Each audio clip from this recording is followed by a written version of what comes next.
teman-teman, namaku Poja. Selamat pagi, selamat siang, selamat sore, dan selamat malam atau kapanpun kalian nonton video ini. Jadi hari ini aku akan membicarakan topik yang lagi hangat-hangatnya nih, lagi booming-boomingnya dan menimbulkan keresahan di mana-mana ya.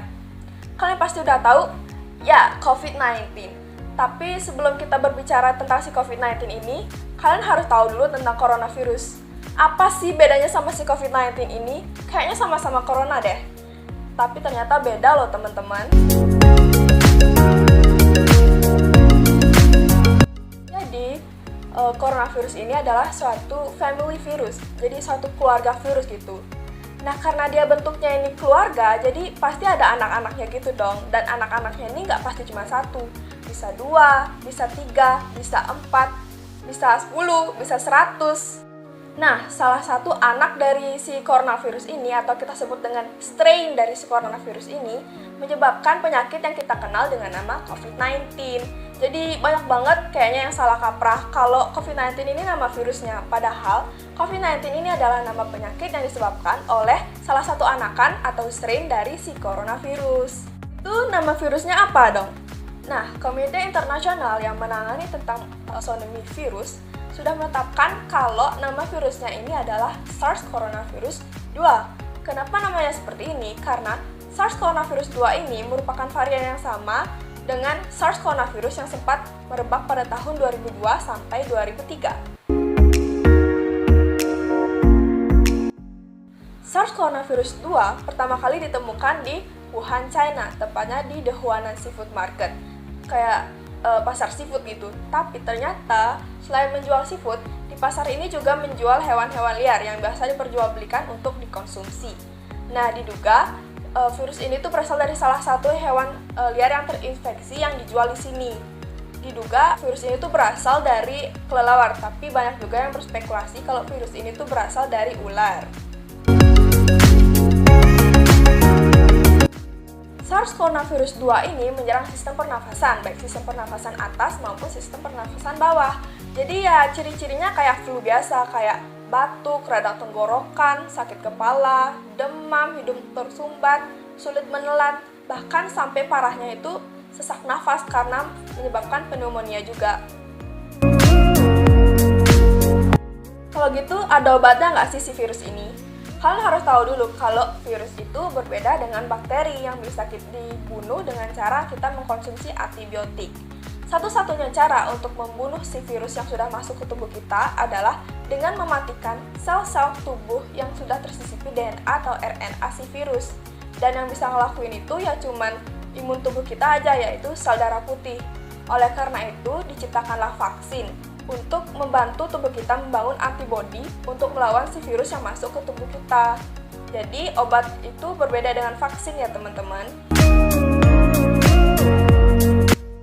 Yang diobati ya cuman gejala-gejala yang keluar aja. Misalnya kalau kita terkena virus, kita kan bakal mengeluarkan gejala seperti misalnya demam. Jadi yang kita obati adalah demamnya dengan cara minum ibuprofen. Terus kalau misalnya kita gejalanya yang keluar itu batuk, jadi kita minumnya obat batuk. Jadi si obat ini nggak berpengaruh ke virusnya, jadi virusnya itu tetap ada. Oleh karena itu kita harus menjaga dan meningkatkan imun tubuh kita, karena ini tuh nggak ada obatnya. Nah caranya itu dengan kita rajin berolahraga, makan makanan sehat dan bergizi, terus yang pasti bersih, terus istirahat yang cukup, dan jangan stres-stres. Karena ternyata stres itu menurunkan imun tubuh kita. Kayak misalnya kita itu lagi stres karena banyak tugas, pasti cepet lelah. Terus pulang dari kerja, pasti capek banget kayak gitu. Dan kayaknya penyakit itu semuanya keluar kayak gitu. Karena SARS coronavirus 2 ini udah merebak kemana-mana, udah jadi wabah, udah jadi pandemik gitu ya di seluruh dunia. Karena itu kita harus bisa memutus rantai penyebarannya supaya nggak nyebar kemana-mana, yaitu dengan cara diam di rumah aja. Tapi kalau emang ada kegiatan yang mendesak banget dan mengharuskan kalian untuk keluar rumah, kalian harus pastikan kalau kalian itu pakai masker. Masker bertujuan untuk menghindari kita terkena paparan langsung dari si virus corona. Dan ini diwajibkan untuk semua orang, karena banyak banget orang-orang itu secara nggak sadar itu sudah terinfeksi virus corona, tapi nggak ada gejala atau belum bergejala. Jadi untuk menghindari kita menularkan ke orang lain dan tertular dari orang lain, kita harus wajib banget pakai masker. Dan ini nih WHO sendiri yang bilang, jadi kalian wajib banget pakai masker ya teman-teman. Kasih tahu kalian cara pakai masker yang benar.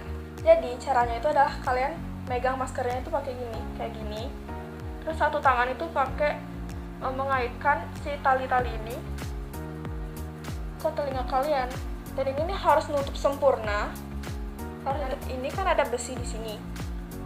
Harus ditekan untuk menyesuaikan bentuk hidung kalian, karena kalau misalnya ini kebuka gitu kan kayak nggak guna gitu loh kalian pakai masker.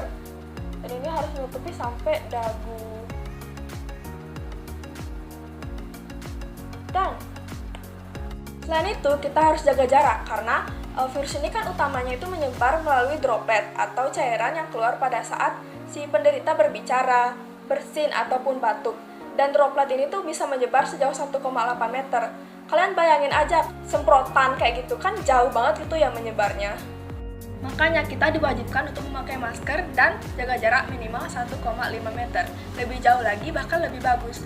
Bahkan WHO sendiri sudah mengatakan bahwa memakai masker bisa sama efektifnya, bahkan lebih efektif daripada menjaga jarak. Tapi kalian harus tetap menjaga jarak ya teman-teman. Sesampainya kalian di rumah, setelah kalian selesai berkegiatan di luar, kalian pasti akan melepas masker yang kalian gunakan. Sehabis melepas masker itu, kalian harus langsung cuci tangan. Nah, ada dua pilihan untuk kalian cuci tangan, yaitu menggunakan hand sanitizer atau menggunakan sabun dan air. Tapi lebih baik lagi kalau kalian menggunakan sabun dan air aja, karena pasti bakal lebih bersih dan lebih maksimal.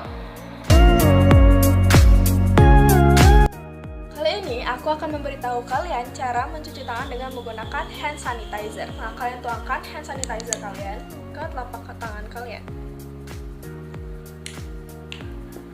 Lalu digosok secara memutar pada telapak tangan. Setelah itu di punggung tangan, sela-sela jari, kuku-kuku jari, jari, dan ibu jari. Kalian lakukan itu selama 20 detik.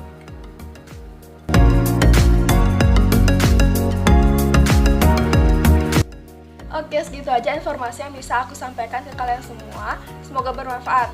Mohon maaf apabila ada salah-salah kata, dan tetap stay healthy ya kalian semua. Harus tetap jaga kebersihan. Terima kasih telah menonton. Bye!